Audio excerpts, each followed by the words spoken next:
Basel, Switzerland, March 7th, 1552. City archives.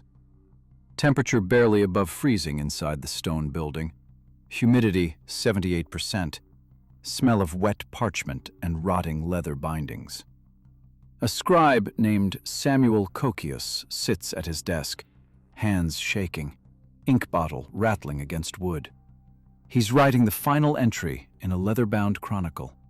412 pages, 14 months of observations.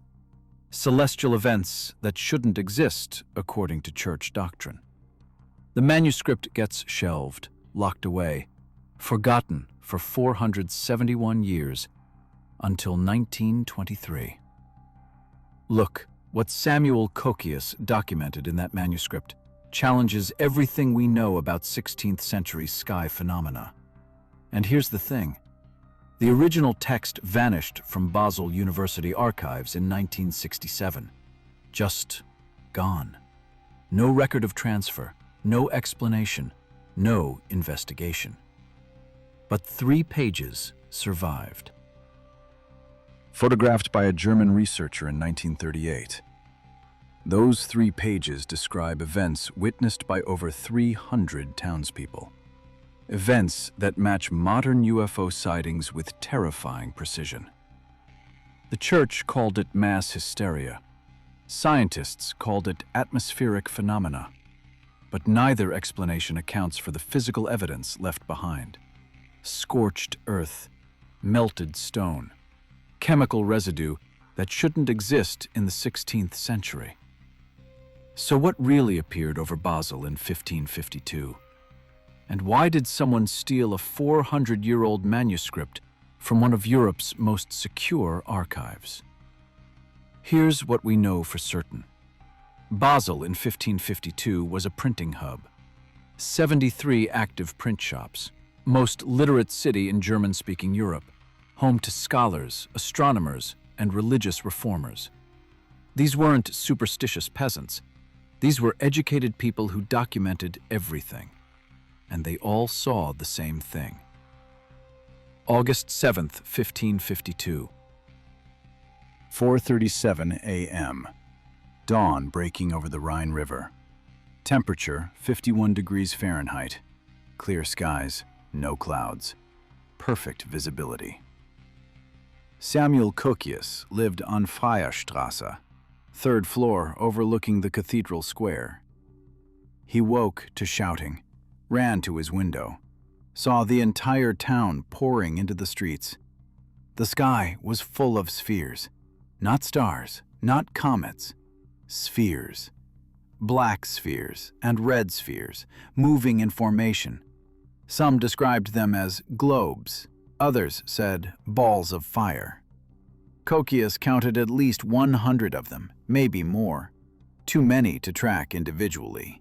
They moved fast, changed direction without slowing down, grouped together, then scattered. No sound, absolute silence, except for people screaming in the streets below. The display lasted 1 hour and 17 minutes. Then they vanished, just blinked out of existence.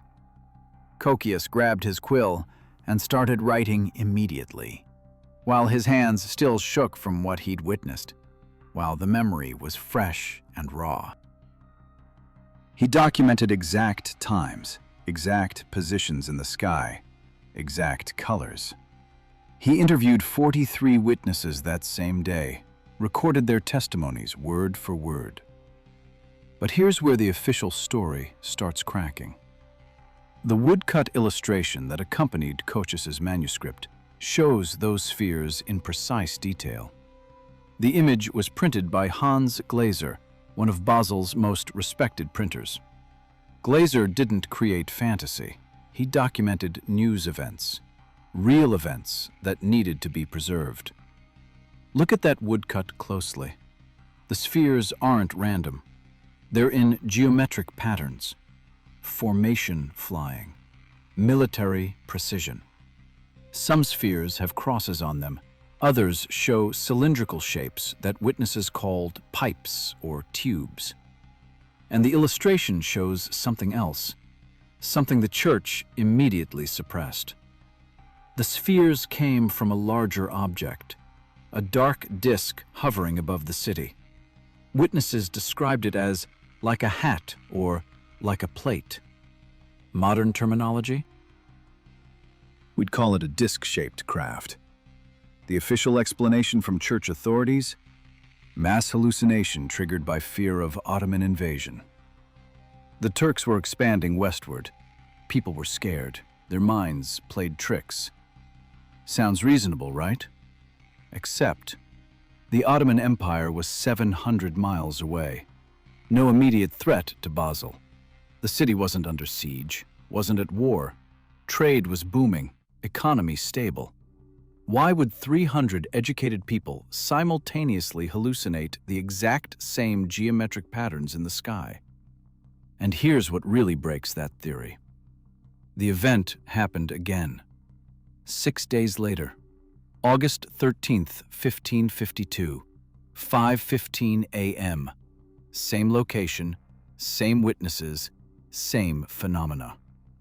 But this time the spheres were accompanied by something new. Long, cylindrical objects.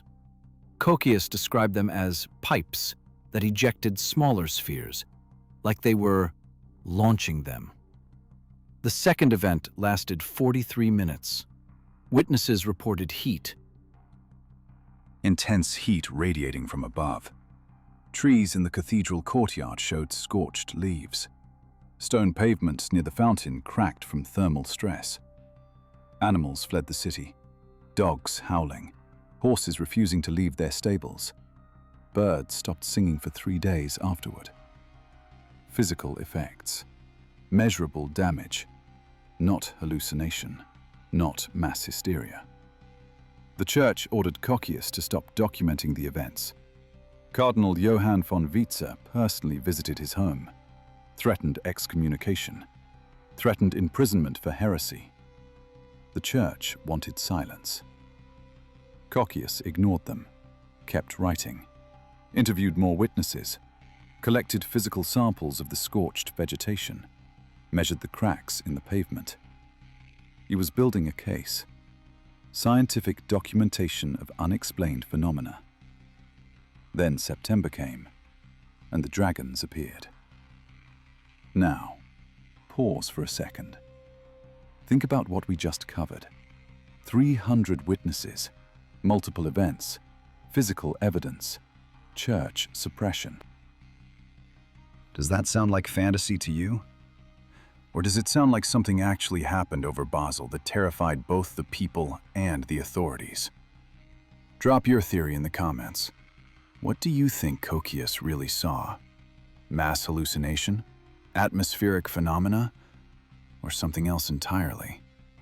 Because what comes next gets even stranger. The dragon sightings started September 21st, 1552. Midday.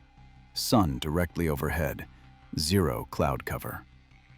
Multiple witnesses across Basel reported seeing what they called serpents or dragons in the sky. Not at night, not at dusk, broad daylight, high noon. Coccius documented 17 separate sightings between September 21st and September 30th. Different locations, different times, but consistent descriptions. Long, serpentine shapes, dark-colored, moving through the air without wings, without any visible means of propulsion. Medieval people knew birds, knew eagles, ravens, hawks. These weren't birds. The movement was wrong. Birds flap. These things glided, undulated, like swimming through air. One witness, a baker named Klaus Henning, described seeing one pass directly over his shop on Spalenberg Street. He estimated its length at 30 to 40 feet, width maybe 3 feet, dark gray color. No scales visible, but the surface looked wet or oily. It made a low humming sound, like bees, like a swarm of bees trapped inside something metal. Henning threw flour at it, wanted to see if it was solid. The flour hit something, stuck to the surface briefly, then fell, meaning it had mass, had physical presence, wasn't smoke, wasn't vapor. The official church response? Demonic manifestations, signs of the apocalypse, proof that Basel had sinned and God was sending warnings. The solution? Prayer, fasting, repentance. But here's what the church didn't explain. Why would demons appear in geometric formations? Why would signs of apocalypse show up at precisely scheduled intervals? The spheres appeared at dawn, the dragons at midday, like clockwork, like observation patterns. And the church especially didn't want to talk about what happened October 3rd, 1552. The Three Suns event. Pre-dawn, 4:41 a.m. Coccius woke to pounding on his door. His neighbor, a physician named Andreas Wessling, stood there pale and shaking, told Coccius to look east immediately. The sun was rising, except there were three of them. Three distinct solar disks, same size, same brightness, arranged in a horizontal line across the eastern horizon. The center sun in its normal position, two flanking suns on either side, maybe 15 degrees apart. This isn't legend. This isn't myth. This is documented in Coccius's surviving pages.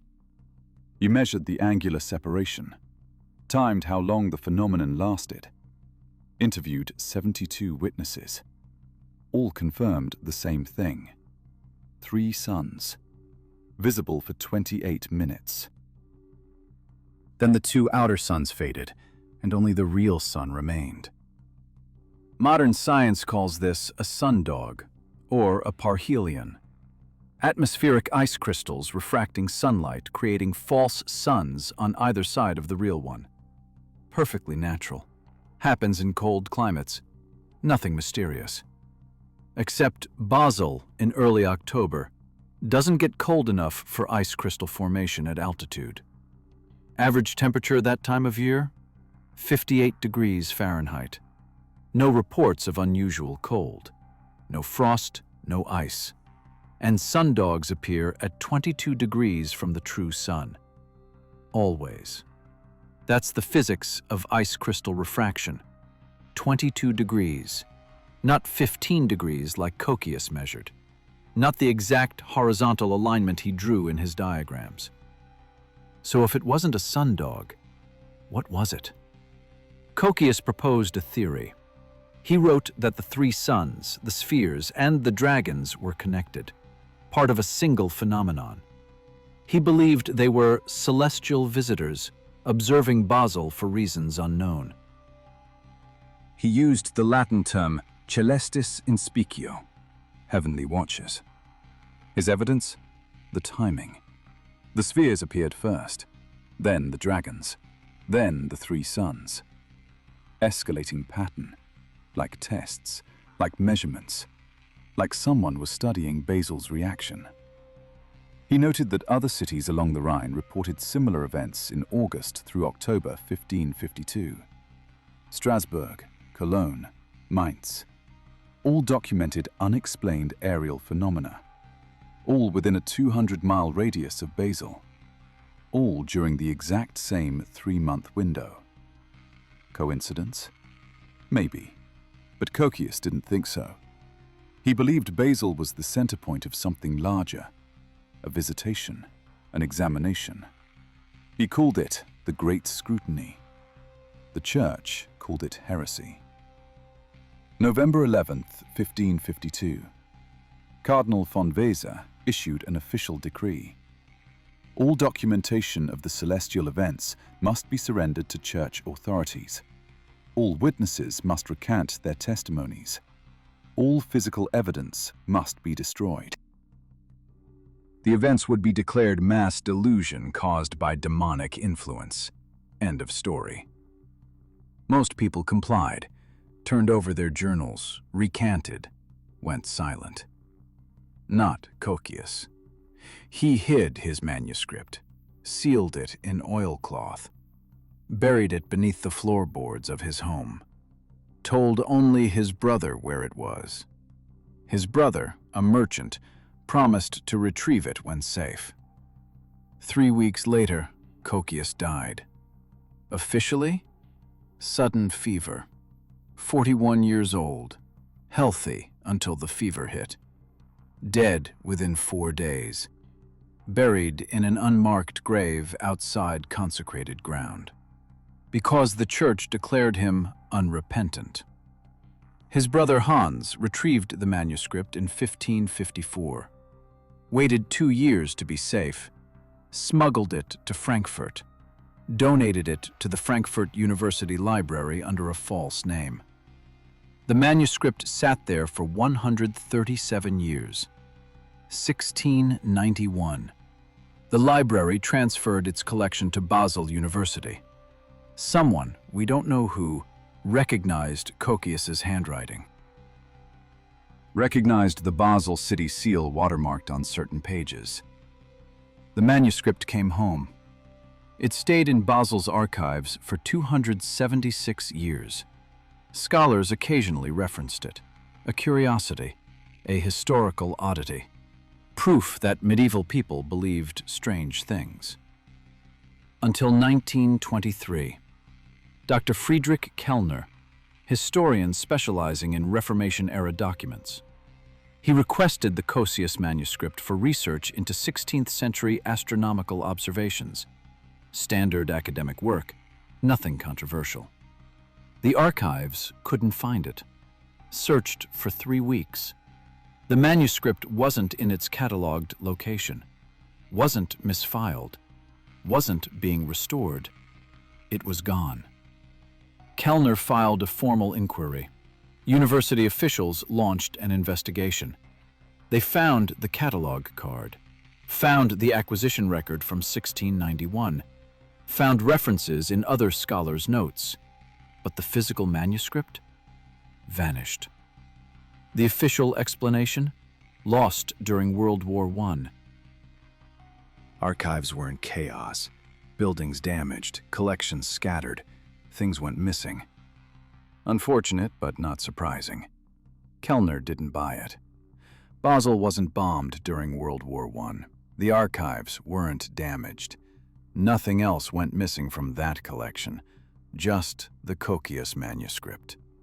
Just the one document describing UFOs and dragons and 3 suns over Basel. He spent 5 years searching, contacted every major library in Europe, checked private collections, auction records. Nothing. The manuscript had been erased from existence. Then, in 1928, he found something. Or rather, someone found him. An anonymous letter arrived at his office. No return address, postmarked Munich. Inside, 3 photographed pages from the Coccius manuscript. Not the whole thing, just 3 pages. The pages describing the August 7th sphere event. The letter contained one sentence in Latin. Querere periculosum est. Seeking is dangerous. Kellner published the photographs in 1930. Academic journal, limited circulation. He didn't speculate about UFOs or aliens, just presented the historical evidence. Let readers draw their own conclusions. Thought that was safe. It wasn't. 1933. Nazis took power in Germany. Gestapo raided Kellner's office in Munich, confiscated all his research on the Coccius manuscript, all his correspondence, all his published articles. Kellner was arrested, charged with spreading defeatist propaganda. How were medieval UFO sightings defeatist propaganda? They never said. Didn't matter. He spent 4 months in Dachau, released with a warning. Never research this topic again. He obeyed, went silent, died in 1957. Never published another word about Basel or Coccius. But Kellner had made copies, hidden copies. His daughter found them in 1968, after his death, after enough time had passed. She donated them to the University of Zurich, not Basel. She didn't trust Basel. The copies included the 3 photographed pages, plus Kellner's research notes, his analysis, his theories. Those materials sit in Zurich today, available to researchers, but nobody looks at them. Nobody asks questions. The official academic position? Coccius documented atmospheric phenomena that medieval people misinterpreted. Case closed. Nothing to see here. Except for one problem. One detail that doesn't fit the neat official explanation. One piece of evidence that Kellner discovered and the authorities really didn't want public. The chemical analysis of the scorched vegetation. Remember I mentioned Coccius collected physical samples? Burned leaves from the cathedral courtyard trees? He pressed them between pages of his manuscript, standard botanical preservation technique.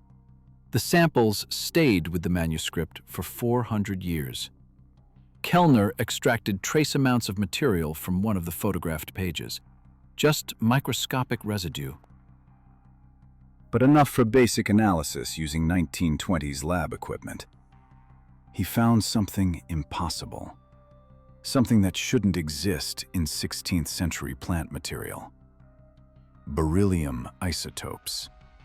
Specifically beryllium-7, a radioactive isotope with a half-life of 53 days. It's produced by cosmic ray spallation in the upper atmosphere, or by nuclear reactions. It's not naturally occurring in vegetation. Can't be. Plants don't absorb beryllium from soil, and cosmic ray exposure wouldn't leave detectable traces unless the vegetation was hit by massive radiation. Kellner ran the test 4 times. Same result. Beryllium-7 contamination in plant matter from 1552, which means those trees were exposed to radiation. Significant radiation. From above. From the spheres. The test results disappeared with everything else when the Gestapo raided Kellner's office. But he'd described them in a letter to a colleague in Zurich. That letter survived. It's in the archive. 3 sentences long, describes the beryllium finding, asks his colleague to verify if possible, ends with, "I fear what this implies." What does it imply? What kind of objects create radiation signatures that last in botanical samples for nearly 400 years? What was really hovering over Basel in August 1552? And here's the question that should terrify you. Why did the Gestapo care? This was 1933, Nazi Germany just forming, war 8 years away. Why would Hitler's regime raid a historian researching medieval manuscripts? What did they know? What were they looking for? Because here's what Kellner's daughter revealed in a 1994 interview. The Gestapo didn't just confiscate her father's research. They asked him specific questions about technology, about propulsion systems, about whether Coccius described how the spheres moved, what they were made of, whether he documented any crashes or landings. They weren't suppressing research. They were mining it for technical data, like they thought the spheres were real, were machines, were technology they could study and replicate. The Nazis were hunting for UFO blueprints in a 400-year-old manuscript, and they found something. We know they found something because of what happened next. 1938, Hitler's regime establishes a special research unit, SS Ahnenerbe. Official mission? Study ancient Germanic history. Real mission: investigate occult phenomena and advanced ancient technologies. They sent expeditions to Tibet, to Antarctica, to sites of reported paranormal activity. And they sent a team to Basel. July 15th, 1938. 6 SS officers and 2 scientists arrive at Basel University archives. They have authorization from the Swiss government. Don't ask me how the Nazis got Switzerland to cooperate, but they did. The team requests all documents related to the year 1552, all astronomical observation, All unexplained phenomena reports. The archivist, a man named Werner Schmidt, watched them photograph hundreds of pages. But he noticed something. They spent most of their time in the cathedral courtyard, the exact location where Coccius reported the scorched trees. They dug up soil samples, measured the pavement cracks, took core samples from the stone fountain. Schmidt asked what they were looking for. The SS officer told him, "Landing site evidence." Landing site, not impact site, not meteor strike. Landing site. Like they expected to find proof something had touched down, something controlled, something deliberate. They found it. Schmidt's personal diary, discovered in 2002, describes what the SS team unearthed. Buried 18 inches below the courtyard pavement. A metallic fragment, roughly triangular, maybe 4 inches across. Surface covered in symbols that weren't Latin, weren't German, weren't any known alphabet. The metal was lightweight but incredibly strong. Wouldn't scratch, wouldn't dent, wouldn't melt when they applied a blowtorch test. The SS confiscated it immediately, sealed it in a lead box, shipped it to Berlin, to a facility that officially didn't exist. The Kaiser Wilhelm Institute for Physics, where Germany's top scientists worked on classified projects. Werner Schmidt never saw that fragment again, never heard what became of it. He wrote in his diary that the SS officer told him to forget everything he'd witnessed, for his own safety, for Switzerland's safety. Schmidt obeyed, kept silent for 64 years, until he was 91 years old and dying. Then he told his grandson about that day, about the metallic fragment, about the symbols. His grandson published the diary entries in 2002. Swiss Historical Journal. Limited readership. Nobody investigated. Nobody followed up. The official position? Schmidt was old, memory unreliable, probably embellished the story. The fragment probably doesn't exist. Except 2009. Russian researchers gain access to formerly classified Soviet archives. They find documents from May 1945. Red Army seized Berlin, captured German research facilities, cataloged everything. One inventory list from the Kaiser Wilhelm Institute includes unidentified metallic sample, origin, Basel, 1938, composition unknown, symbols undeciphered, estimated age, pre-modern, further analysis required. The Soviets took it, added it to their collection of captured Nazi research, sent it to a facility outside Moscow, and that's where the trail goes cold. No further documents, no analysis results, no mention of what happened to that fragment. 70 years later, it's still missing, still classified, still buried in some Russian vault. Or maybe it's not. Maybe it's been analyzed. Maybe they know exactly what those symbols mean. Maybe they know what kind of technology could create a metal that doesn't scratch, dent, or melt. And maybe that's why... Wait. There's something we need to address, something that connects all of this. The manuscript, the radiation, the fragment, the 3 suns. They're not random events. They're breadcrumbs. A trail leading to one terrifying conclusion.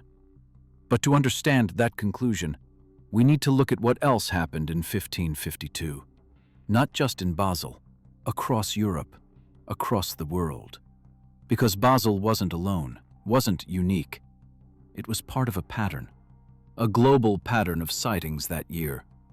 And when you map them out, when you see the locations, the timing, the pattern isn't random.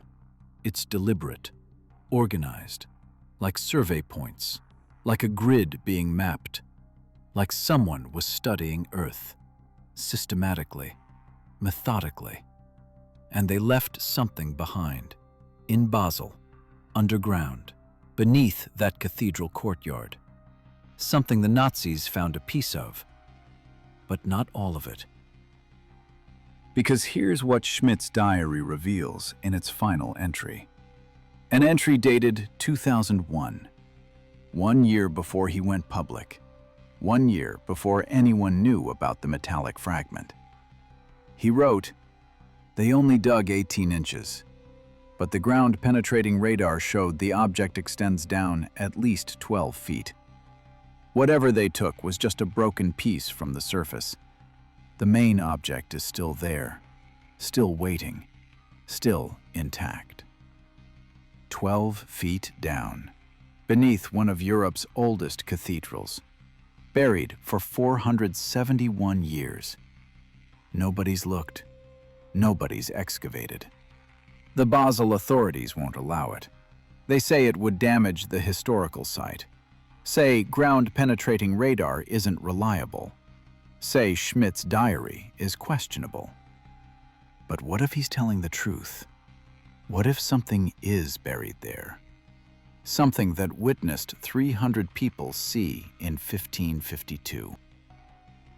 Something that left radiation in the trees and symbols on metallic fragments and 3 suns burning in the dawn sky. What's waiting 12 feet below Basel? And why are governments so determined to keep us from finding? So let's talk about what governments don't want connected. Because Basel wasn't alone in 1552, not even close.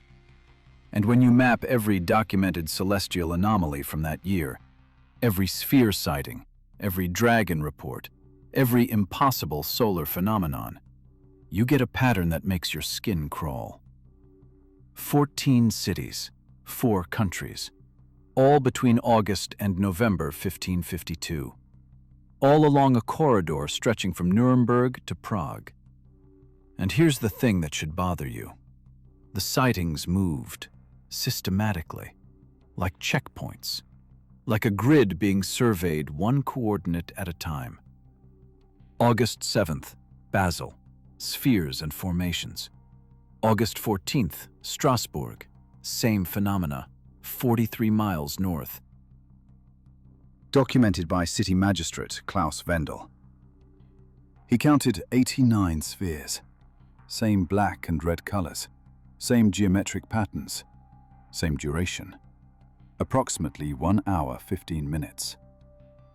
August 21st, Mainz, 68 miles northeast of Strasbourg. Chronicle records kept by Archbishop Sebastian von Husenstam describe celestial globes engaging in combat. Not just floating, moving with purpose, maneuvering, like dogfighting. August 28th, Frankfurt, 42 miles east of Mainz. Merchant Guild records describe spheres descending low enough that witnesses could see surface details, metallic sheen, reflective surfaces, seams or panels visible on larger objects. See the pattern? Every 7 days, moving northeast, 40 to 70 miles between sightings. Methodical progression. This isn't random atmospheric phenomena. Atmospheric conditions don't march across Europe on a weekly schedule. And it gets worse. September through October, the dragon sightings. Same progression pattern, same northeastern trajectory, but with a twist. The dragons appeared at locations where spheres had been reported 2 weeks earlier. Like follow-up visits, like verification runs. Someone was mapping something, and they were being thorough. Dr. Karl Richter, astronomer at the University of Vienna, 1956. He compiled every available report of the 1552 sightings, built a database, plotted coordinates, calculated trajectories. His conclusion, published in an obscure Austrian scientific journal, stated that the sightings followed a deliberate geometric pattern. Specifically, they formed a hexagonal grid, each sighting positioned at vertices of interlocking hexagons. Perfect geometry. The kind of survey pattern you'd use if you were, I don't know, conducting a geological survey from the air, or mapping electromagnetic fields, or looking for something specific underground. Richter's paper got exactly 0 attention. 1956. Cold War heating up. Nobody cared about medieval sky phenomena. Journal went out of print. Paper forgotten. Until 2007. Dr. Sarah Chen, geophysicist at MIT. She wasn't researching UFOs. She was studying European tectonic stress patterns, mapping fault lines, looking at historical earthquake data. She needed coordinates for 16th century German cities to correlate with known seismic events. She stumbled across Richter's paper in a digitized archive, read it out of curiosity, then did something nobody had done before. She overlaid Richter's hexagonal sighting pattern onto modern geological surveys. Perfect match. Every single sighting location from 1552 corresponds to a major geological anomaly. Underground cavern systems, mineral deposits, magnetic field variations, places where the Earth's crust behaves differently than expected. Chen published her findings in 2008, Journal of Geophysical Research, peer-reviewed. Legitimate science. Her conclusion? Either massive coincidence or the 1552 sightings were targeted at locations of geological interest. She proposed a hypothesis. What if someone was using advanced sensing technology, maybe radar, maybe something else, to map subsurface structures? What if the spheres weren't just visiting, they were scanning, probing, looking beneath the surface? Academic community response? Polite skepticism. Nobody denied her geological correlations.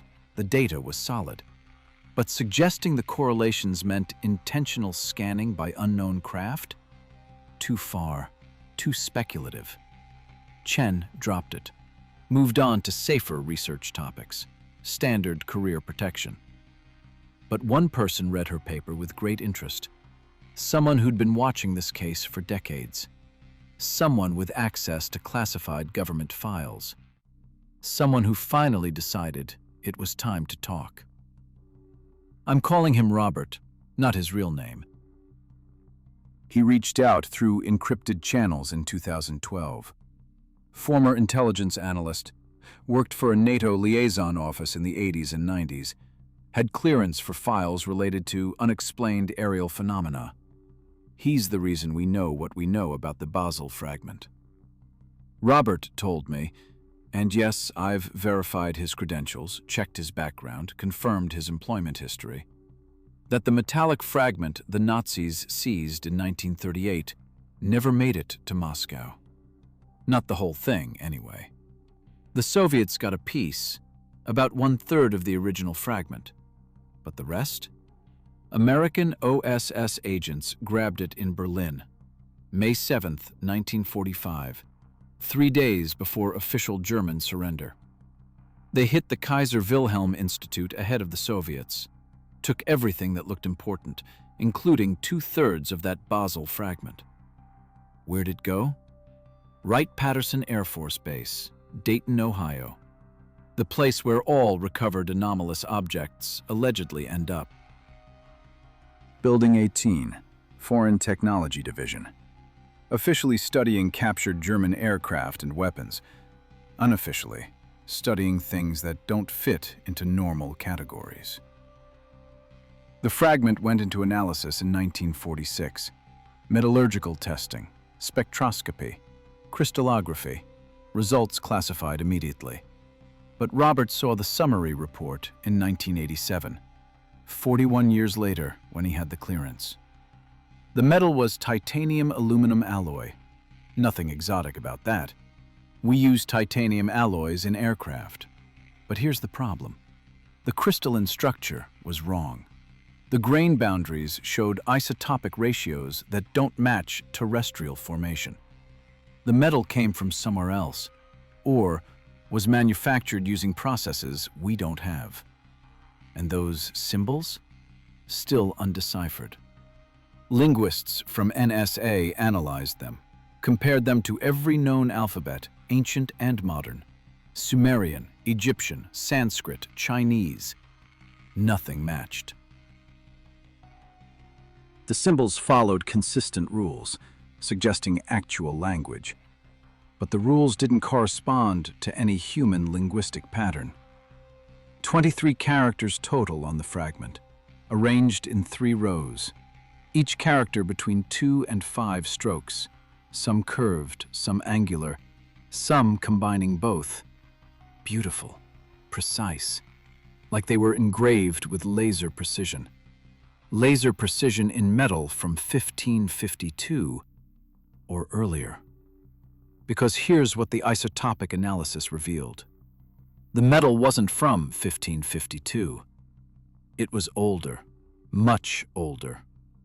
The radioactive decay in trace elements suggested fabrication somewhere between 800 and 1200 years earlier, meaning 700s to 1100s AD, medieval period, long before Basel's celestial events. Someone made that object centuries before it ended up buried in Basel. Made it using technology that wouldn't exist for another 500 years after that. Then buried it, deliberately, precisely, at a specific depth. At a specific location. Why?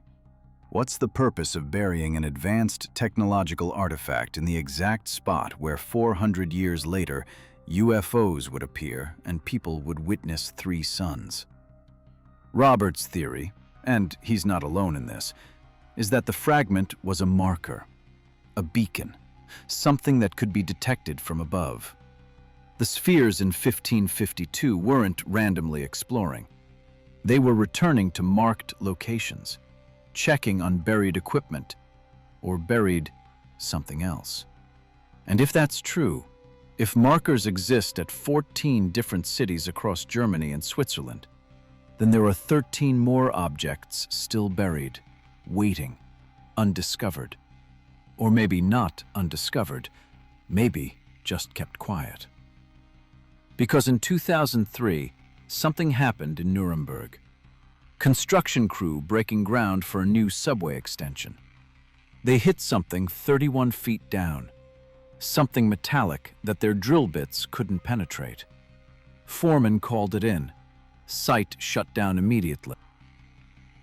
Government geologists arrived within 6 hours, conducted assessment, declared the area geologically unstable. Project rerouted. No subway goes through that section of Nuremberg. The ground sits vacant, fenced off, no digging allowed. Official reason? Medieval plague burial site, health hazard, historical preservation. Except there's no record of plague burials at that location. No historical documentation, no church records, nothing in city archives. The plague burial story appeared in 2003, right when they found the metal. And guess what? Nuremberg was one of the 14 cities. August 28, 1552, same year as Basel. Multiple witnesses reported spheres and dragons. Same pattern, same phenomena. Robert believes they found another marker, another fragment, possibly larger than Basel's. The government secured the site, classified the discovery, buried it again, literally. He thinks the same thing happened in Prague, 2006. Building renovations in Old Town Square. Workers found an iron deposit 42 feet down. City engineers couldn't explain it. Iron ore doesn't form in pockets beneath city squares. Needs geological processes, heat, pressure, time. Site closed, renovations canceled, building condemned. Still standing empty today, right in the center of tourist Prague. Prime real estate, sitting vacant for 18 years. Prague, October 5th, 1552. Chronicler Jan Hudsky documented spheres and celestial serpents. Same pattern, same year. Connect the dots. 14 cities, systematic sightings in 1552. Geological anomalies at every location. Buried metallic objects discovered when anyone digs deep enough. Immediate government suppression every single time. What are they protecting? What's buried beneath those cities? And why do the locations align perfectly with the 1552 sighting pattern? Robert gave me one more piece. Something that kept him awake at night for 23 years after reading it. Something from a 1962 CIA memo he saw cross-referenced in a different file. The memo discussed Operation Hindsight, a study analyzing historical UFO reports for patterns. One paragraph mentioned Basel specifically. Stated that ground-penetrating radar conducted in 1958, secretly, without Swiss knowledge, detected a large metallic object beneath the cathedral courtyard. Object measured approximately 12 feet long, 4 feet wide, cylindrical shape. Depth, 11.7 feet below surface. Composition, unable to determine through radar. Density, inconsistent with known metals. The memo recommended excavation, immediate priority. Scientific value enormous. Potential technological applications significant. But the next page, the page with the excavation plan, the timeline, the authorization, was missing from the file. Removed. Redacted. Gone. Robert never found out if they excavated or not. Never found documentation either way. But he knows two things. First, that memo was dated October 1962. Second, the Basel City Cathedral underwent renovation work in the courtyard during winter 1962-63. Records show the courtyard was closed to public for 4 months, unusual for minor renovations. Workers dug deep, replaced drainage systems, reinforced foundations. When they finished, the courtyard looked identical to before, just fresh pavement over old stone. Nothing visible changed. But what if something invisible changed? What if they went down 11.7 feet? What if they found the cylinder? What if they took it? And what if that's why Werner Schmidt's grandson published his diary in 2002, claiming the object was still there? Maybe Schmidt didn't know. Maybe he measured in 1938 and assumed it remained. But 40 years passed between his measurement and his grandson's publication. 40 years during which CIA could have quietly removed the object. Where would it be now? Wright-Patterson again? Area 51? Some facility that doesn't appear on maps? Or maybe, and this terrifies Robert more, maybe they tried to remove it and couldn't. Maybe the object's still there because it's too large, too heavy, too integrated into the surrounding geology. Maybe they tried and failed and reburied it and pretended nothing happened. Either way, Basel matters. The cathedral courtyard matters. Something's there or was there. Something worth killing for. Worth suppressing evidence for. Worth maintaining a 470-year cover-up for. And it's not just Basel. It's 14 locations. 14 potential sites across Europe where objects might be buried. Objects that predate their discovery locations by centuries. Objects made with technology we still can't fully explain. Objects that someone, something, marked for future recovery. Because think about it. You don't bury markers unless you plan to come back. You don't create a hexagonal grid pattern unless you're organizing territory. You don't return to the same locations 400 years later unless the markers mean something. Unless they're still active, still transmitting, still waiting. What if the 1552 sightings weren't just observation? What if they were maintenance checks, status updates on buried equipment? And what if the equipment is still functional, still doing whatever it was designed to do centuries ago? Robert believes the sightings never stopped. They just became less obvious, less dramatic, more careful. He pointed me toward modern UFO databases, specifically sightings in Germany and Switzerland from 1950 to present. The same 14 cities appear in reports at statistically impossible rates. Basel averages 17 unexplained aerial sighting reports per year. Population adjusted, that's 400% higher than comparable Swiss cities. Nuremberg, Frankfurt, Mainz, Strasbourg, Prague all show elevated sighting rates. All the cities from the 1552 pattern. Like something keeps coming back, keeps checking, keeps monitoring.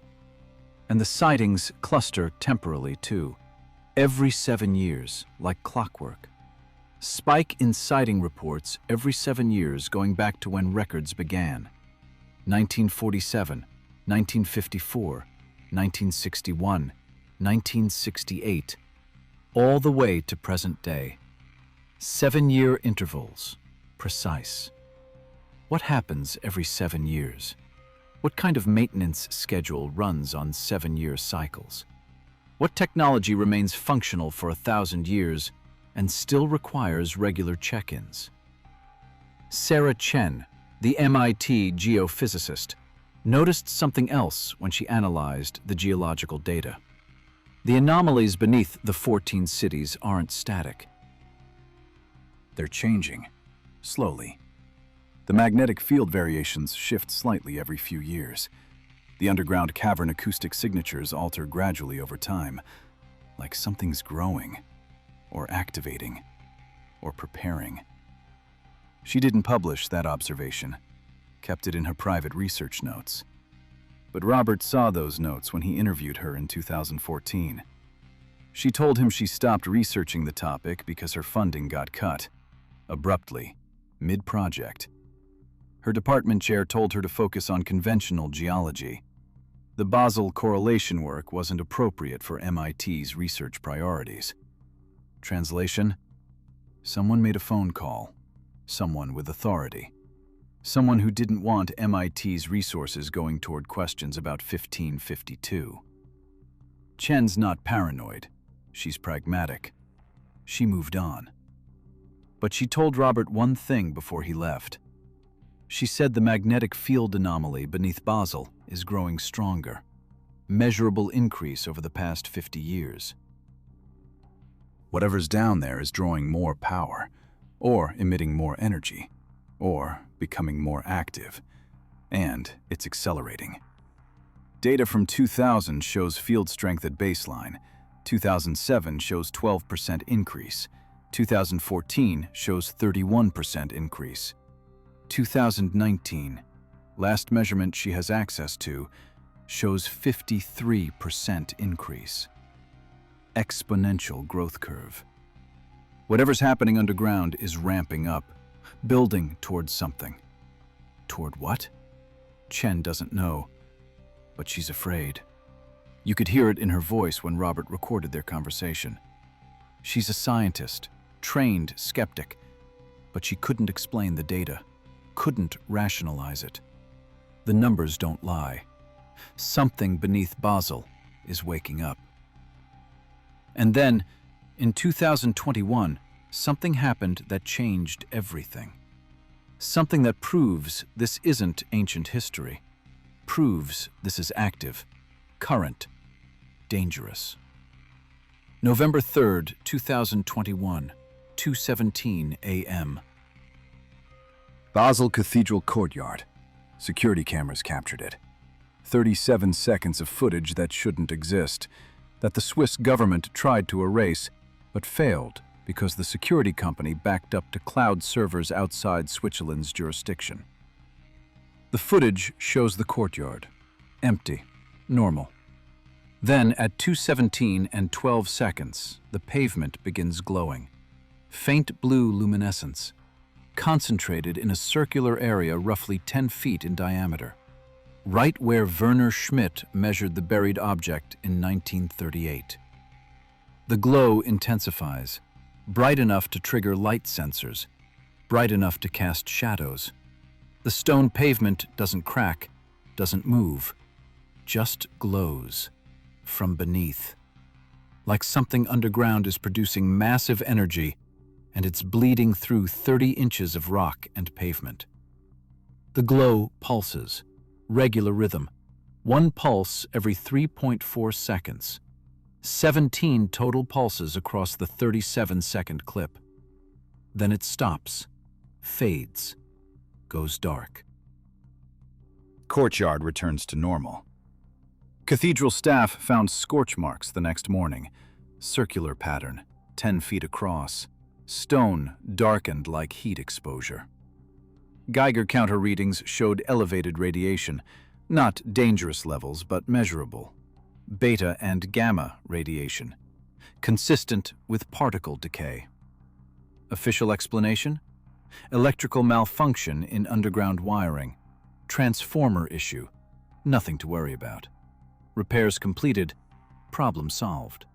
Except Basel's cathedral doesn't have electrical wiring beneath the courtyard. Never has. The courtyard uses solar-powered pathway lights. No underground power cables. No transformers. Nothing that could produce blue luminescence and radiation. And the scorch pattern?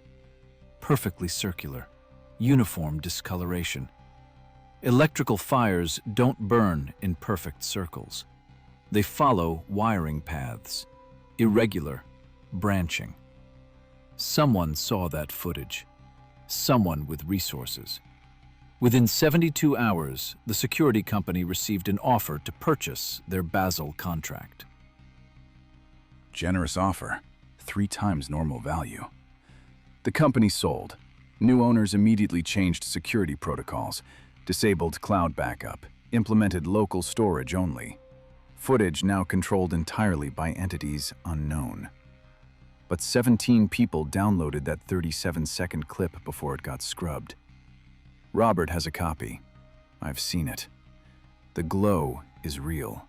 The pulses are real. Whatever's buried in Basel activated, briefly, intentionally. Why November 2021? What triggered it? What was it communicating? Robert has a theory, and it's the worst theory possible. The one that keeps him looking over his shoulder. The one that made him risk everything to contact researchers like Sarah Chen. Like me. He thinks the objects aren't dormant, aren't waiting for recovery. They're already functioning, have been functioning for centuries. They're receivers, or transmitters, part of a network.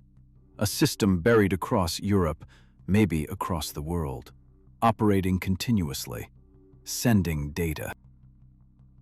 Receiving instructions. And the 1552 events? Those were confirmation checks. Verification that the network was intact. Still operational after 400 years of burial. The spheres came back to test each node, make sure the markers still functioned, make sure whatever buried technology remained viable. It did. It does. And the 7-year visitation cycle? Maintenance windows, updates, adjustments. Whoever buried this network checks in regularly, makes sure it keeps running. keeps collecting whatever data it's designed to collect. What data?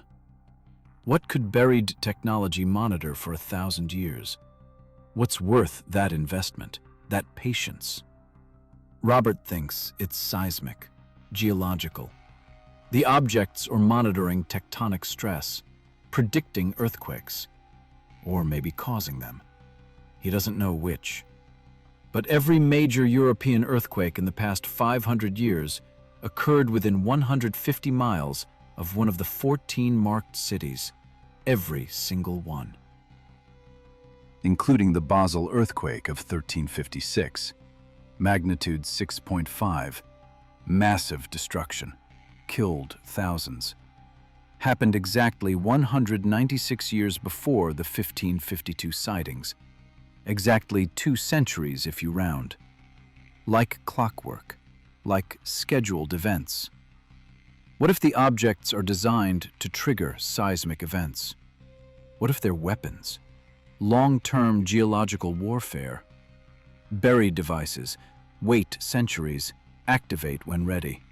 Cause earthquakes in strategic locations, destabilize enemy territories. Who benefits from European geological instability? Who had the technology to manufacture titanium alloys and bury sophisticated equipment 1,000 years ago? Who possessed aircraft in 1552 that could map hexagonal grid patterns across 4 countries? Robert doesn't have answers. Nobody does. But he knows one thing with certainty. The Swiss government knows more than they're saying. The courtyard incident in 2021 wasn't random. Wasn't malfunction. Something woke up, signaled, responded to stimulus. What stimulus? What woke it after centuries of silence? And why did similar glow events occur in Nuremberg and Prague the same week? Same blue luminescence, same circular patterns, same radiation signatures. 3 of the 14 cities, all activating within 72 hours of each other, like they're synchronized, like they're networked, like turning one on triggers the others. Robert's last message to me came 6 months ago. 3 sentences. They're digging in Frankfurt, government project, classified. He hasn't responded since. His encrypted email bounces, his contact number disconnected. He's gone dark, either by choice or by force. And Frankfurt is one of the 14, one of the cities where spheres appeared in 1552, one of the locations with geological anomalies, one of the potential burial sites. What are they digging for? What did they find? And why did Robert go silent right after telling me? I've tried to verify, contacted associates in Germany. Nobody's talking. The Frankfurt site is cordoned off, heavy security, no media access. Official story? Subway expansion, infrastructure upgrade. Nothing unusual. But satellite imagery from 2 weeks ago shows the dig site extends 93 feet deep. That's not subway depth. That's excavation. Archaeological level. And they're using equipment that doesn't match construction work. Ground-penetrating radar, spectrometry gear, radiation shielding. They're not building a subway. They're retrieving something. Something buried. Something that glowed blue 6 months ago in Basel, Nuremberg, and Prague. Something that's been waiting beneath Frankfurt for 1,000 years. And whatever it is, they just found it. 3 days ago, I received a package, no return address, postmarked Munich. Inside, a USB drive and a handwritten note. The handwriting matched Robert's signature from documents I'd verified years earlier. The note said, "They found all 14. It's worse than we thought. Get this out before they come for you, too." The USB drive contained 47 files, satellite imagery, ground-penetrating radar scans, spectroscopy reports, internal memos from something called the European Geological Security Initiative, an organization that doesn't appear in any public database, doesn't have a website, doesn't officially exist. But they have funding, massive funding, and authorization from 6 European governments to conduct classified excavations at specific urban locations. The paperwork shows projects initiated in 2019, 2 years before the Basel courtyard glowed blue. They knew something was coming. They were preparing. The radar scans show all 14 locations: Basel, Nuremberg, Frankfurt, Mainz, Strasbourg, Prague. All of them. Each scan reveals the same thing. Cylindrical metallic objects, buried between 11 and 43 feet deep, ranging from 8 to 19 feet in length, all oriented vertically, all showing identical composition signatures, all connected. Connected how? The spectroscopy data shows electromagnetic field patterns linking the objects, invisible networks running through bedrock, through aquifers, through geological strata that shouldn't conduct electricity but somehow do. The fields pulse in synchronization, all 14 objects operating as a unified system. And here's what made my hands shake when I opened these files. The field strength measurements. 2019 baseline readings. 2020 readings showing gradual increase. 2021 showing exponential spike. Exactly matching Sarah Chen's observations from Basel. But this data covers all 14 sites simultaneously. They're not individual artifacts. They're nodes in a network. And the network is activating. The internal memos use careful language, bureaucratic language. But you can read between the lines. They're terrified. One memo from March 2022, marked Eyes Only, states that electromagnetic output from the Frankfurt node increased 700% in 6 weeks. That's not gradual. That's cascading activation. That's a system reaching operational threshold. Another memo describes acoustic phenomena detected in Nuremberg. Low-frequency vibrations, 17 hertz, right at the edge of human hearing. The frequency that causes anxiety, dread, physiological fear response. The object is humming, has been humming since January 2022, getting louder every month. Prague reports similar phenomena. Basel shows thermal anomalies. The ground temperature above the buried object runs 6 degrees Fahrenheit hotter than surrounding pavement. Thermal cameras show a perfect circle, 10 feet across. The exact size of the glow pattern from November 2021. These things are waking up, all of them, simultaneously, and nobody knows how to stop them, or if they should stop them, or what happens when they fully activate. The Frankfurt excavation files are the most detailed. They reached the object on February 14, 2024, 41 feet down, dug through medieval foundations, Roman ruins, pre-Roman settlement layers, found the cylinder buried in undisturbed geological strata dated to 800 AD, give or take 50 years. Carbon dating of surrounding organic material confirms it. Someone buried a 19-foot titanium alloy cylinder in the year 800. Buried it vertically, buried it deep, then covered it so completely that no historical record mentions the burial. No construction, no excavation, no witnesses. Just placed there, waiting. The cylinder's surface shows the same symbols as the Basel fragment, but more of them. 137 distinct characters arranged in spiraling patterns around the circumference. Still undeciphered, still incomprehensible. Linguists from 12 countries analyzed them. No matches, no similarities to any known writing system.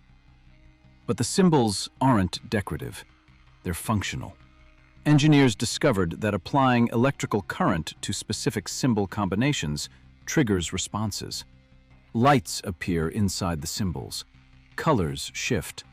The cylinder hums at different frequencies depending on which symbols are energized. Like a keyboard, like an interface. They're trying to communicate with it, trying to activate it intentionally. Controlled activation instead of waiting for whatever automatic sequence it's running. They want to understand it before it completes its cycle, before it does whatever it was designed to do.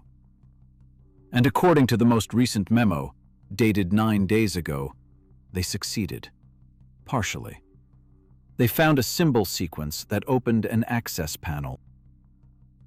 Actually opened. A seam appeared in the seamless metal surface, slid aside, revealed an interior chamber. Empty. Mostly empty.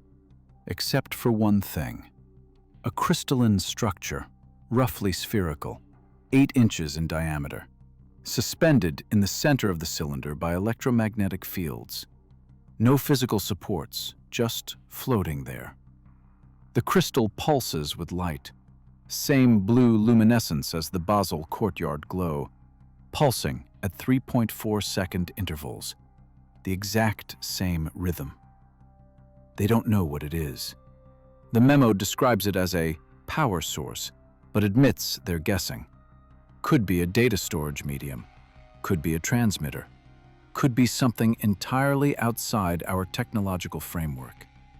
The crystal emits radiation, low levels, but the isotopic signature doesn't match anything terrestrial, doesn't match our sun's fusion signature, comes from somewhere else, somewhere with different stellar chemistry. Off-world origin. That's what the report concludes. Not meteorite. Not natural formation, manufactured elsewhere, brought here, buried here, left here. By whom? When? Why? The memos don't speculate, can't speculate, don't have enough data. But the fear bleeds through the bureaucratic language. These are scientists and officials confronting technology that shouldn't exist, that breaks their understanding of history, of human capability, of what's possible. And they found something else in the Frankfurt cylinder, something the memos mention once and never again. A secondary chamber, below the crystal, accessible through another symbol sequence. Inside that chamber, organic material, preserved, desiccated but intact. Biological samples, tissue, bone fragments, DNA degraded but partially recoverable. The memo says analysis is ongoing, says results are classified at highest levels, says no further information will be distributed until executive review is complete. That was 8 days ago. Nothing since. The file trail goes cold. No updates. No follow-up. Just silence. Robert knew. That's why he sent the files. That's why he disappeared. He knew what they found in Frankfurt and understood the implications. Understood that this changes everything. Every assumption about human history, about technological development, about who's been watching us and for how long. Because here's what we can piece together from the evidence, the timeline, the pattern, the terrifying logic of it all. Year 800. Someone buries 14 cylindrical objects across Europe, uses technology centuries ahead of its time, positions them in hexagonal grid pattern corresponding to geological stress points, activates a network designed to monitor or manipulate seismic activity, or maybe something else. maybe tracking human development, maybe measuring civilization progress. We don't know, but they're monitoring something. Year 1356, Basel earthquake, massive destruction, right on schedule with the network's apparent cycle. Coincidence? Or the first test run? Did the objects cause it, or just record it? The data's lost. We can't know. Year 1552. The objects have been buried 752 years. Long enough that everyone who knew about them is dead. Long enough that the burial sites are built over with cathedrals and city squares. Long enough that nobody remembers what's beneath their feet. Then the spheres return. Check each site. Verify the network's still functional. Still transmitting. Still waiting. Samuel Coccius documents one of those verification runs.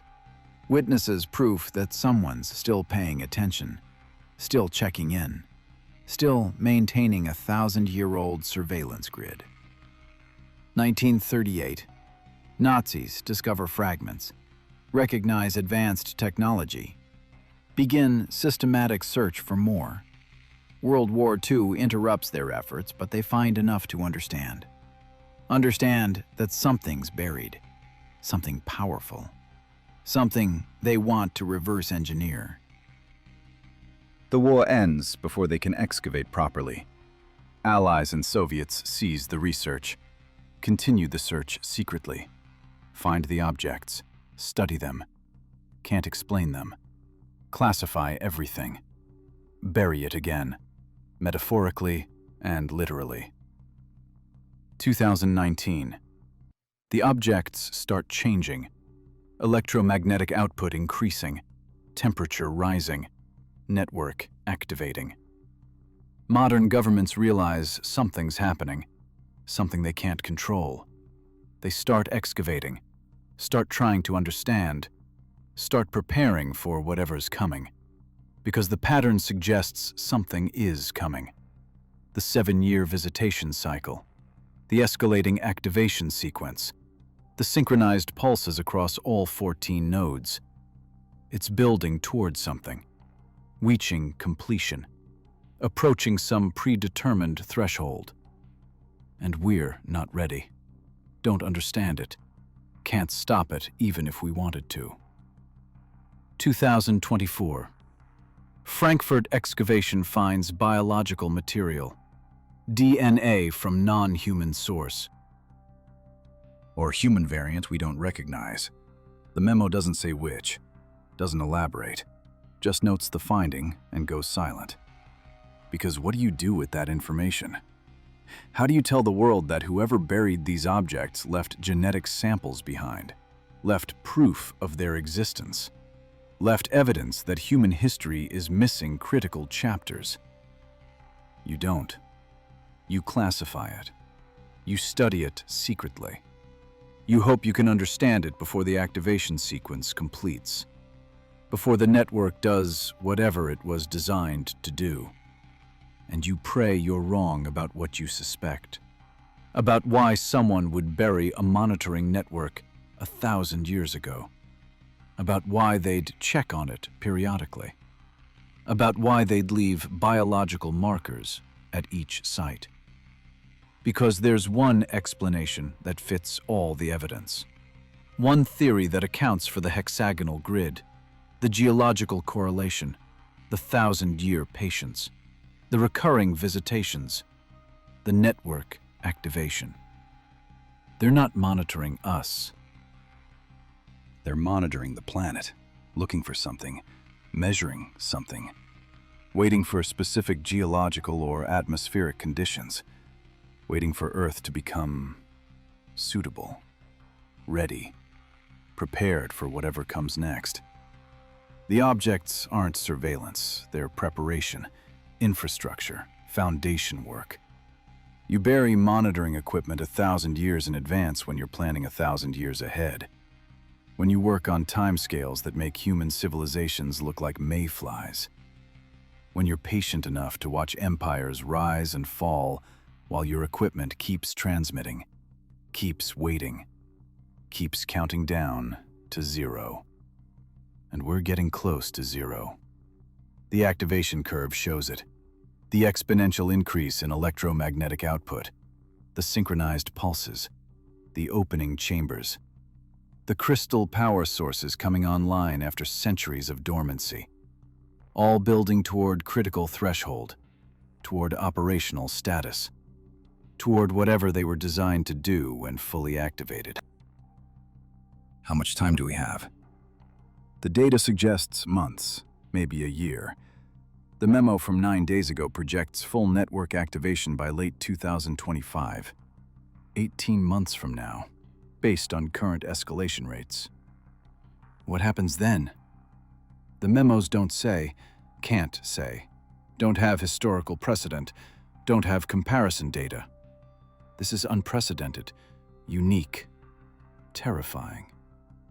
But we can guess. We can extrapolate. If the objects are receivers, they're receiving final instructions. If they're transmitters, they're broadcasting coordinates saying, "We're ready. Come now. Conditions are optimal." If they're geological triggers, they're preparing to reshape continental plates, trigger simultaneous earthquakes across Europe, destabilize the entire tectonic system. Any scenario ends badly for us, because we're not in control. Never were. We're living on a planet that's been claimed, marked, prepared, by something that thinks in centuries, while we think in election cycles. Something that buries infrastructure and comes back to check on it 400 years later, like we check our mail. Something that's been watching longer than we've had written language. Samuel Coccius saw them. Saw their verification run in 1552. Documented it faithfully. Tried to warn anyone who'd listen. The church silenced him. Killed him, possibly. Buried his manuscript. Suppressed the evidence for 400 years. Because the truth was too dangerous. Too destabilizing. Too incompatible with the belief that humans are the dominant intelligence on Earth. We're not. Never were. We're just the current tenants. And the lease is almost up. Robert understood this. That's why he collected the evidence. Why he risked exposure. Why he sent me the files even though he knew it would mark him. Mark me. Mark anyone who looks too closely at the pattern. Because someone has to know. Someone has to see the whole picture before the activation completes. Before whatever's coming arrives and we're caught completely unprepared. The files show government response, contingency plans, evacuation protocols for the 14 cities, radiation shielding for major population centers, military deployments to each site.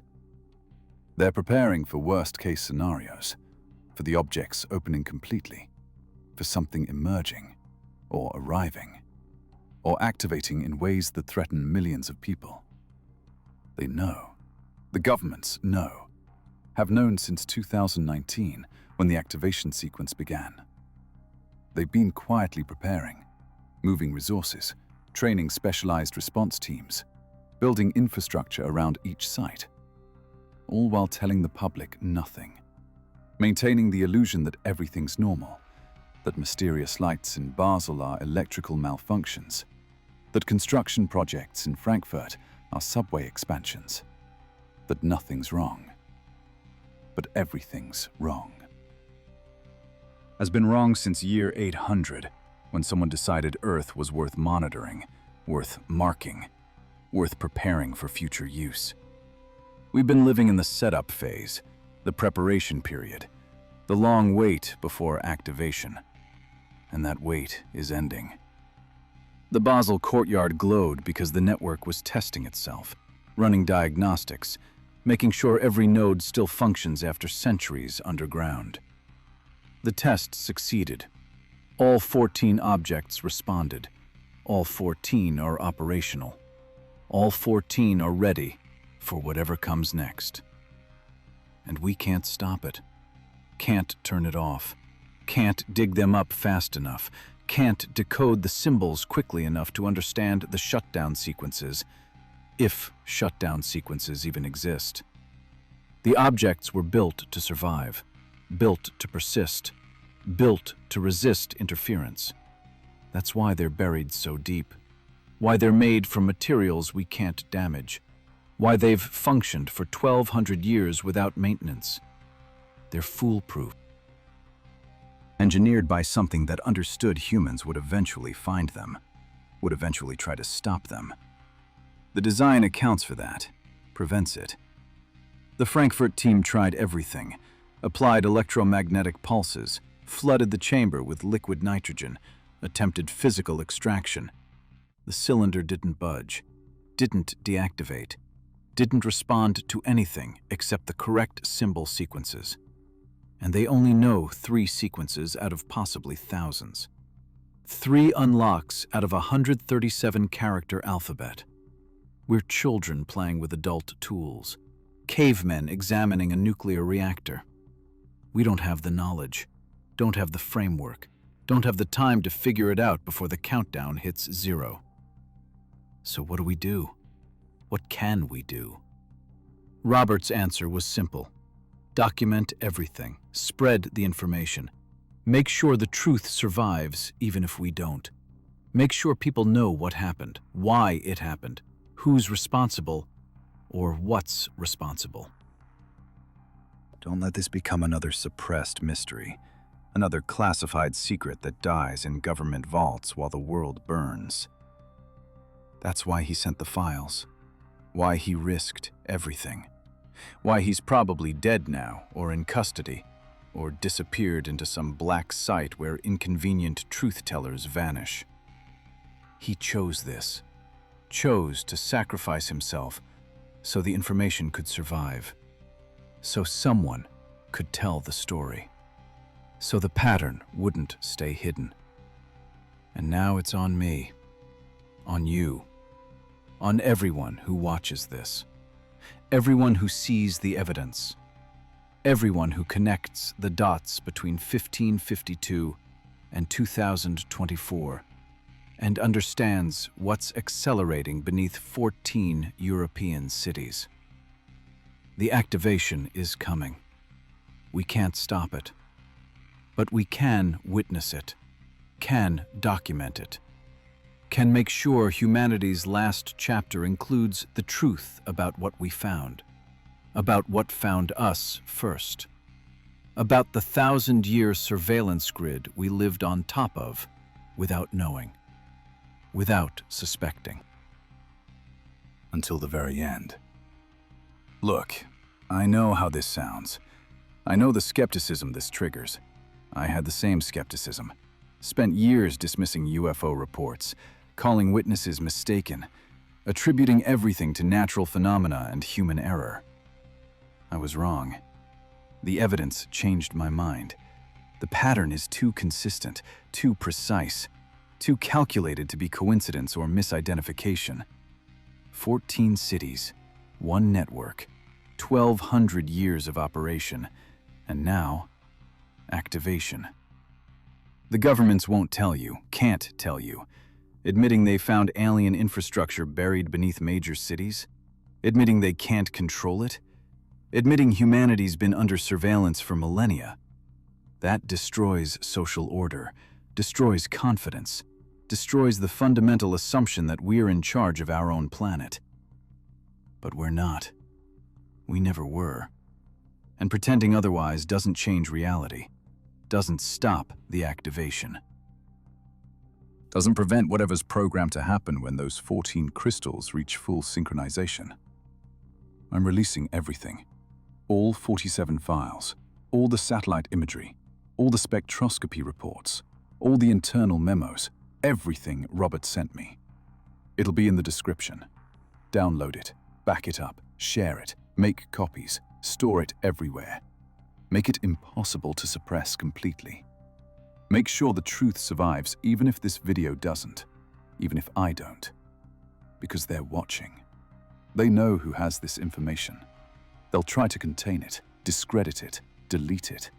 They'll call it deepfakes, call it conspiracy theory, call it mental illness. They'll use every tool they have to maintain the lie that everything's fine, that nothing's happening, that you should go back to sleep and trust the authorities and ignore the evidence. Don't trust them. Don't ignore the evidence. Don't let the memory hold 1,200 years of surveillance and preparation. Don't let humanity face activation unprepared and ignorant. Look at the data yourself. Verify the satellite coordinates. Check the historical records. Confirm the 1552 sightings. Trace the pattern. See the hexagonal grid. Understand what it means. Understand what's coming. And when it happens, when the activation completes and the network achieves whatever purpose it was designed for, at least some of us will know why. We'll understand that this was planned, was prepared for, was inevitable from the moment those cylinders went into the ground in year 800. Samuel Coccius tried to warn his generation. He died for it. Dr. Friedrich Kellner tried to investigate. The Nazis imprisoned him. Werner Schmidt tried to document. He stayed silent for 64 years out of fear.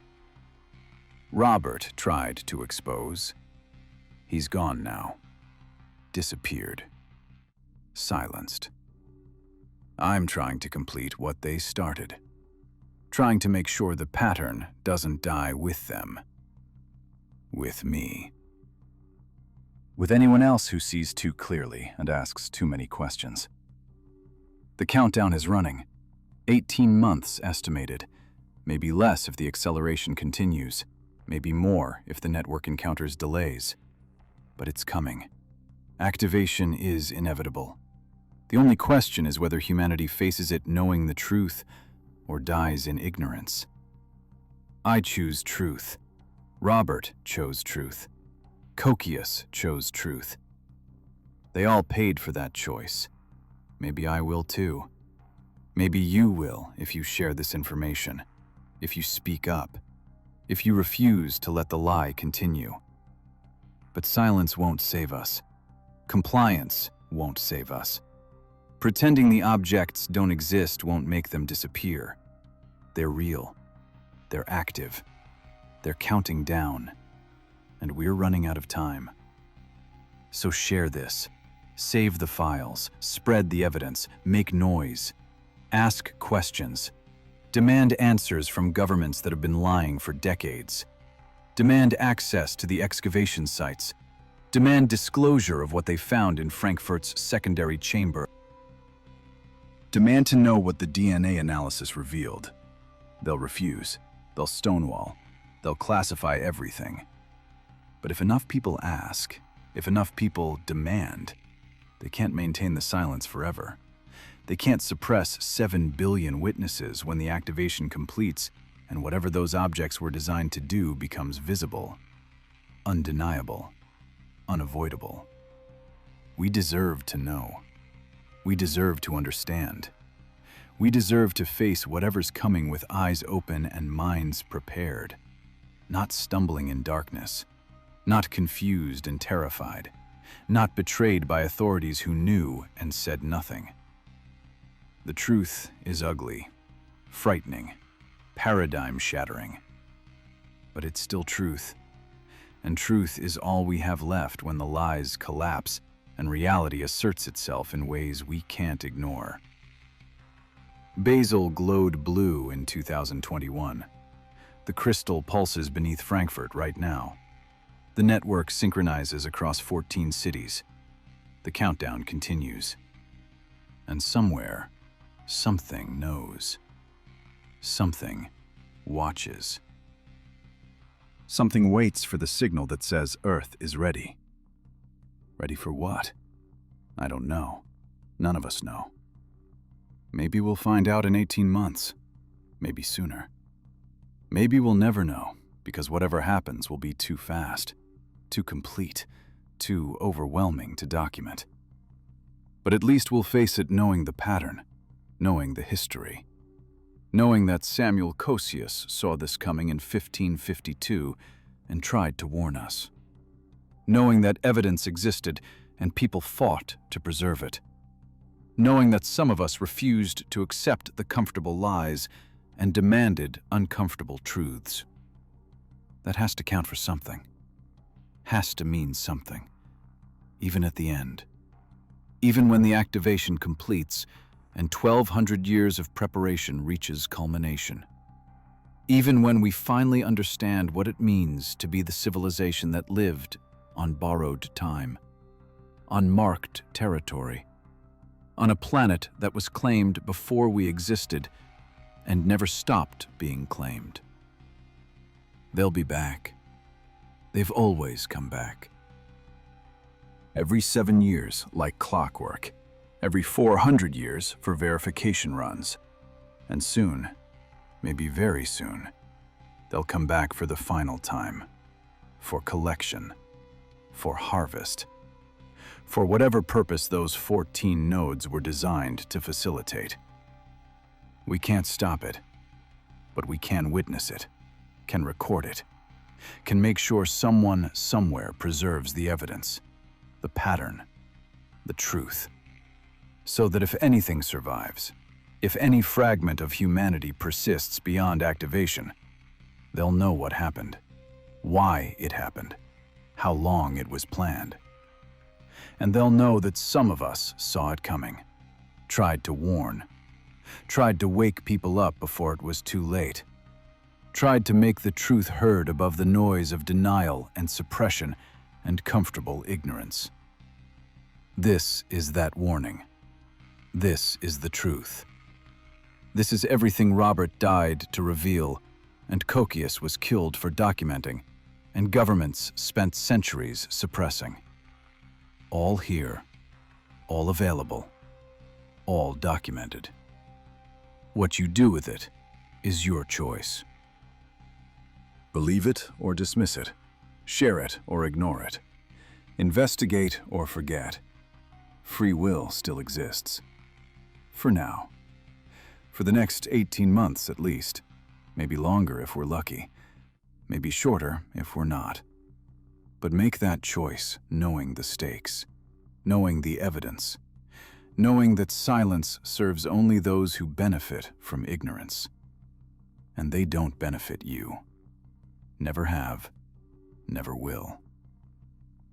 The objects pulse beneath Basel, beneath Nuremberg, beneath Frankfurt and Prague and 12 other cities, pulsing in synchronization, building toward threshold, counting down to 0.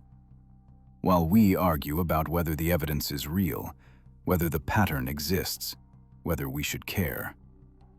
We should care. We should pay attention. We should demand answers while there's still time to demand anything. Because the activation won't wait for consensus, won't wait for acceptance, won't wait for humanity to get comfortable with the truth that we're not alone. Never were, never will be. Not on this planet. Not in this marked territory. Not on this grid that's been monitored for 1,200 years by something that thinks in millennia. Samuel Coccius saw 3 suns over Basel. He knew. He understood something was watching, something was measuring, something was preparing. He tried to tell us. We didn't listen.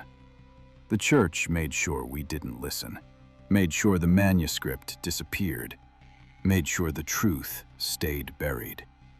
Just like the objects stayed buried. Waiting. Patient. Inevitable. Now they're waking up. And we're still not listening. Still not paying attention. Still trusting authorities who have every reason to lie and no reason to tell the truth. Still believing the comfortable fiction that humans control Earth. That our civilization means something. That we matter in the larger pattern. Maybe we do. maybe we don't. But we'll find out soon. When the pulsing stops and the activation completes, and whatever those 14 nodes were designed to do finally happens. Finally reveals itself. Finally shows us why someone invested 1,200 years in monitoring this particular planet, in this particular solar system, at this particular point in history.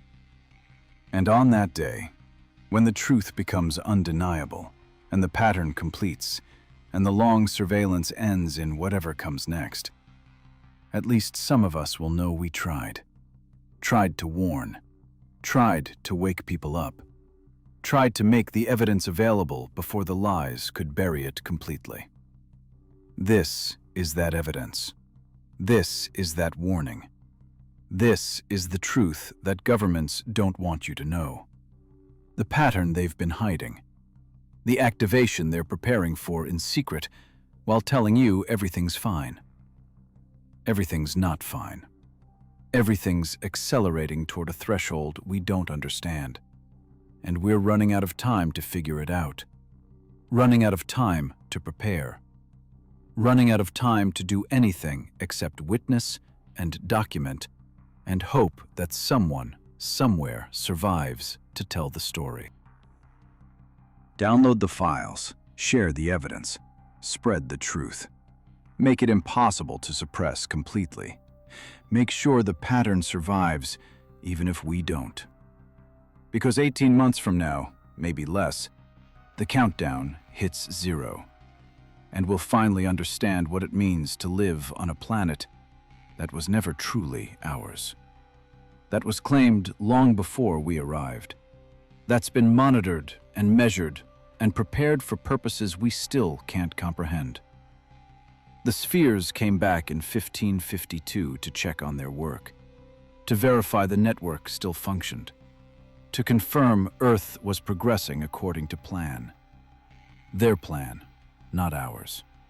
We were never consulted, never asked, never informed, just monitored, measured, marked. And now, harvested, or saved, or transformed, or judged, or something else entirely. Something we don't have words for. Something beyond our current understanding of what's possible. But whatever it is, it's coming. The evidence is clear. The pattern is undeniable.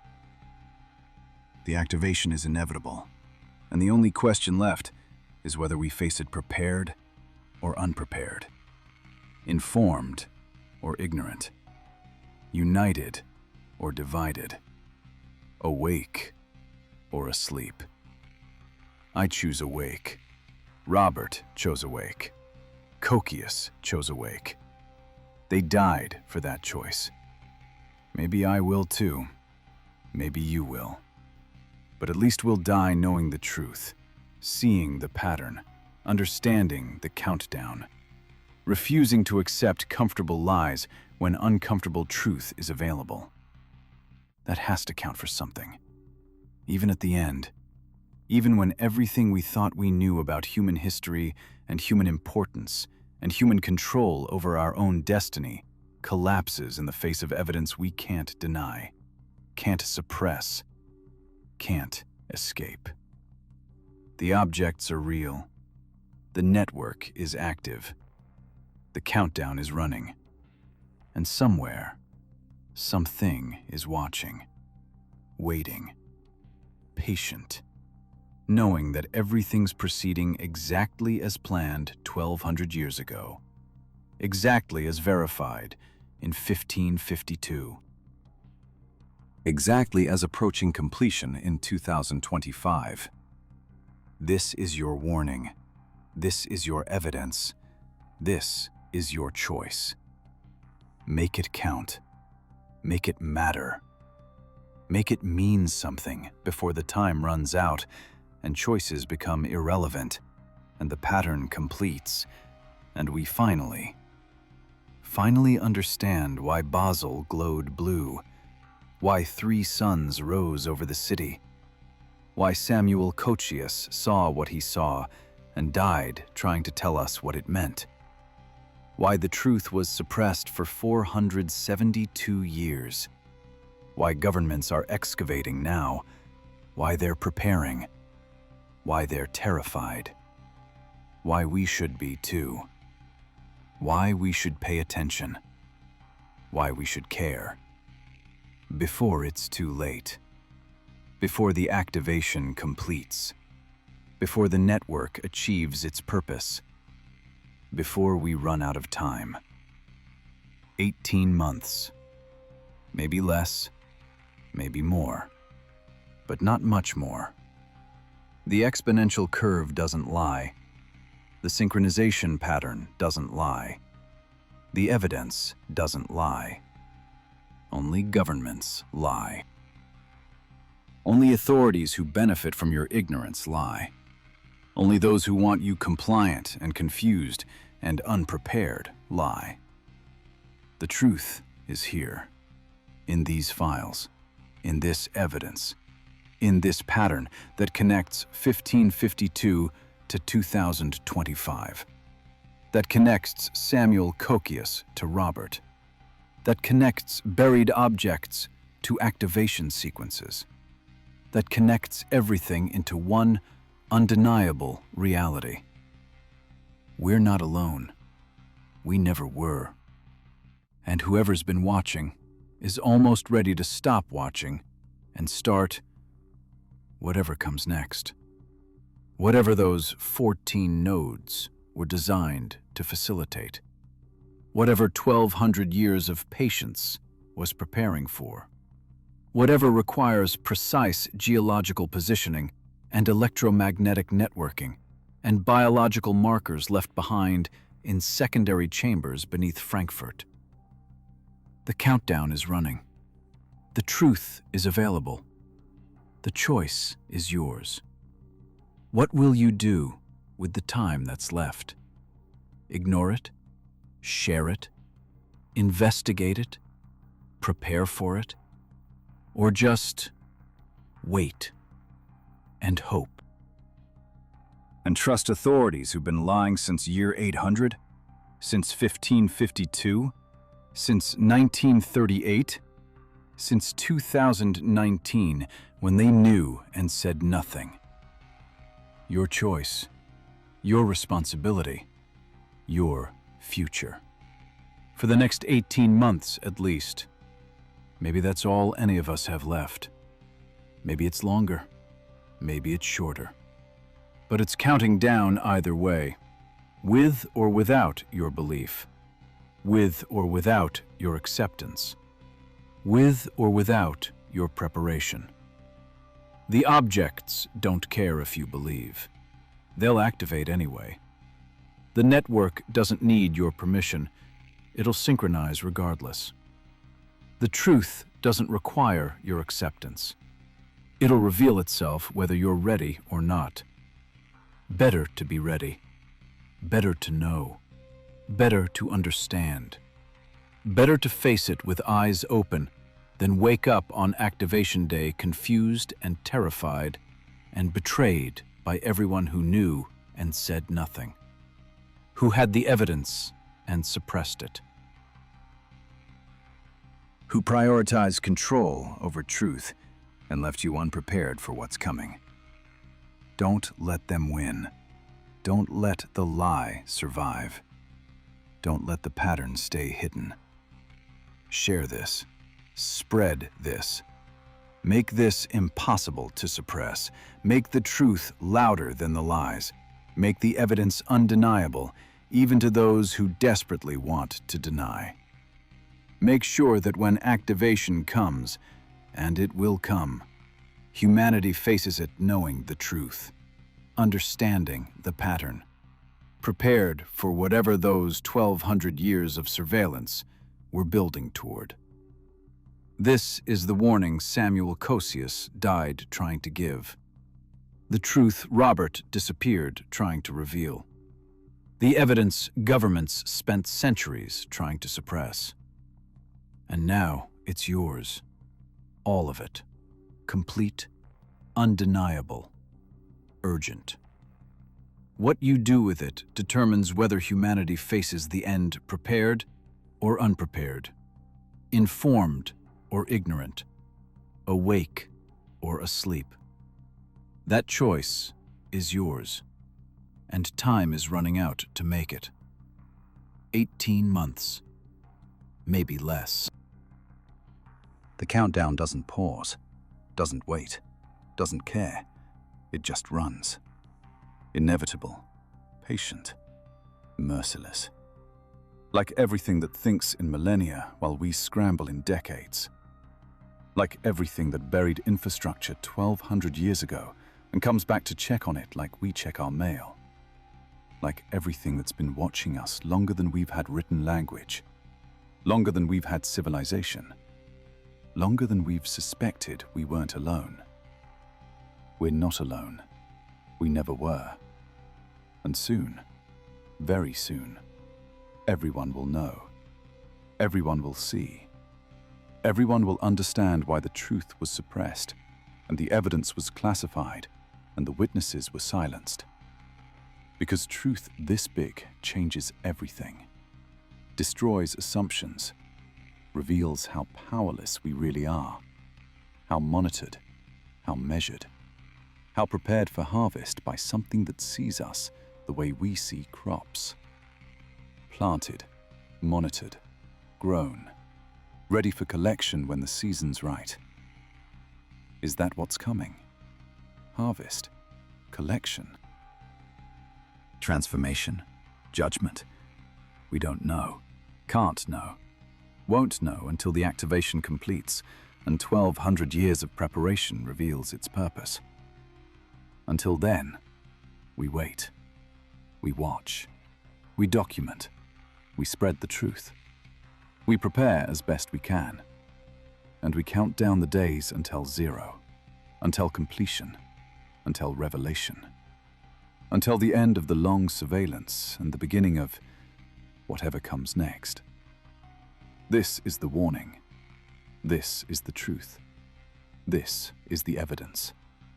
Share it before they delete it, before they suppress it, before they silence anyone who speaks it, before time runs out and choices become irrelevant, and the pattern completes and everything changes forever. The countdown is running. The objects are pulsing. The network is synchronizing. And humanity's time as the dominant intelligence on Earth is measured now in months. Not centuries, not decades. Months. Maybe 18, maybe less. Maybe just enough time to wake up, to see the truth, to understand the pattern. To face what's coming prepared instead of confused, informed instead of ignorant, awake instead of asleep. Choose wisely, choose quickly, choose truth over lies, evidence over denial, preparation over pretending everything's fine. Because everything's not fine. Everything's ending, or beginning, or transforming, but definitely changing, definitely accelerating, definitely approaching threshold, definitely counting down to zero. And when zero comes, when activation completes and the pattern reveals its purpose, and 1,200 years of patience culminates in whatever those 14 nodes were designed to do, at least some of us will face it knowing the truth, understanding the surveillance, seeing the pattern, refusing to die in ignorance even if we can't avoid dying, even if activation means the end, even if there's no survival, no future, no hope. At least we'll face it awake, eyes open, minds clear, truth acknowledged, pattern understood, evidence preserved. For whatever comes after, for whoever survives, for the record that needs to exist so the next civilization, if there is one, knows what happened, knows why, knows who watched us.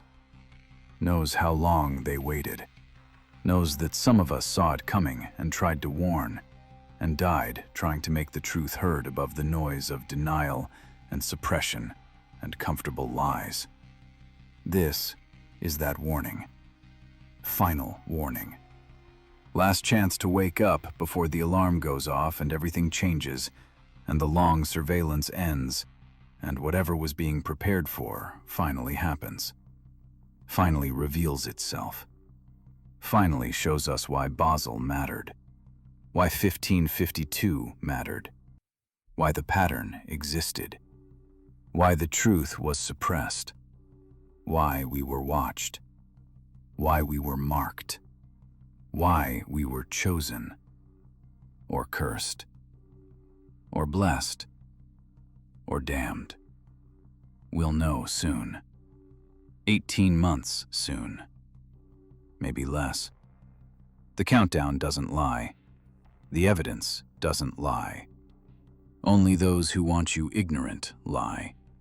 And they've been lying for 1,200 years. Long enough. Time for truth. Time for evidence. Time for warning. Time to wake up before it's too late. Before zero. Before activation. Before the end of everything we thought we knew about being human on Earth, in control of our own destiny. We never were. We never will be. And soon everyone will know. Everyone will see. Everyone will understand. Whether they're ready or not. Whether they believe or not. Whether they survive or not. The truth reveals itself. The pattern completes. The countdown hits zero. And everything changes.